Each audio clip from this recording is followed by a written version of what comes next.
Игорь Борисов принял участие в совместном заседании правительственной комиссии по импортозамещению по вопросам социально-экономического развития Дальнего Востока и Байкальского региона. Речь шла о различных аспектах развития Дальнего Востока, прежде всего в разрезе реализации мер по поддержке судостроительной отрасли, а именно создание судостроительного комплекса «Звезда» в городе Большой Камень Приморского края. Основным инвестором проекта является Роснефть. Председатель правительства России Дмитрий Медведев отметил, что для уверенного старта инвестиционного проекта в условиях острой конкуренции нужен стабильный гарантированный спрос на продукцию данного завода.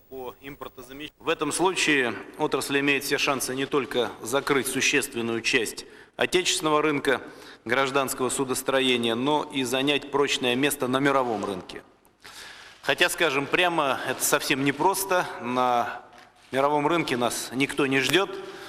Всякое новое появление, всякий новый участник, естественно, сталкивается с ожесточенной конкуренцией. Но все равно пытаться необходимо.